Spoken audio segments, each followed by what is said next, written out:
We recently picked up the Divevolk Seatouch 4 Max Platinum underwater housing for smartphones, and thought we would share a few things other reviews might not have mentioned.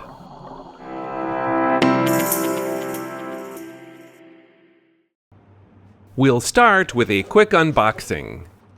The housing comes with a lens adapter and thumb screw already attached. It also comes in Divevolk's standard protective case, which has form-fitting foam to prevent it from moving around. I'd like to express my appreciation to Divevolk for fully enclosing the top half with netting and a zipper.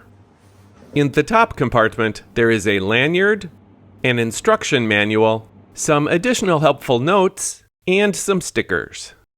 There's a bag of spare parts for the clamp, which does come in handy because we've lost lens adapter screws before. And there's another bag with a spare gasket for the housing door and a microfiber cleaning cloth.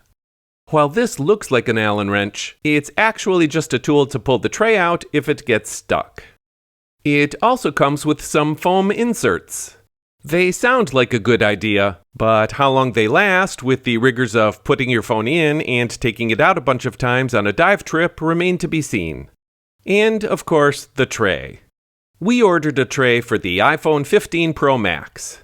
The one we received is a little rougher and looks like it was 3D printed rather than the smoother, more polished plastic injection molded tray we received with the original Seatouch 4 Max. It is also larger than the one we received with the original.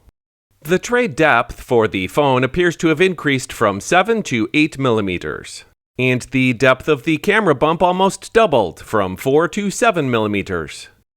To accommodate the taller tray, the door height opening has increased as well from 14 to 19 millimeters. The door width remains the same at approximately 85 millimeters, which means the Platinum can handle thicker phones with deeper camera bumps, but it may not handle larger phones. Picking the Platinum version up, you definitely notice it is heavier. It comes in at 777 grams, while the original Seatouch 4 Max weighs just 426 grams. To be fair, some of that weight is due to a bulked up section to screw in a lens adapter. So if you normally dive with an adapter, 835 grams for the Platinum minus 629 grams for the original shrinks the difference to just 206 grams. In either case, you may want to consider additional flotation when using the Platinum version.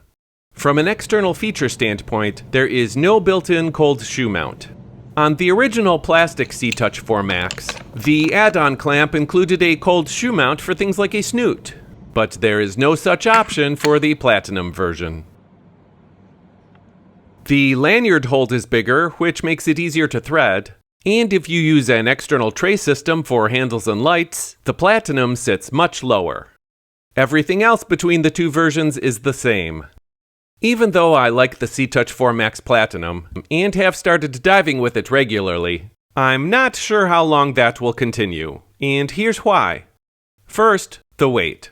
Yes, it feels nice and solid, but if I pack the original plastic version, I can use that 200 grams in my luggage for something else.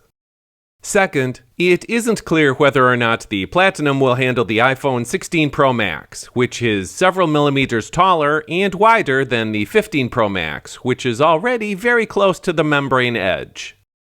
I reached out to Divevolk about this, and they will be testing 3D printed trays next week. I'll post an update to let you know what I find out. Third, and I just heard about this in the last few days, there is yet another version of the Divevolk Seatouch 4 Max coming out at the end of September. I was told it will be called the Seatouch 4 Max Plus and will be larger to accommodate new, larger phones. Hopefully, it will have the built-in lens adapter screw hole design from the Platinum version and will be made of a lighter plastic material like the original. As soon as I can get one here on the island, I'll review that as well. In the meantime, I'll continue diving with the Platinum version. In fact, all of the following clips were taken with it. And while you're enjoying the video, I would like to take the opportunity to share our standard disclaimer. We receive no compensation from anyone.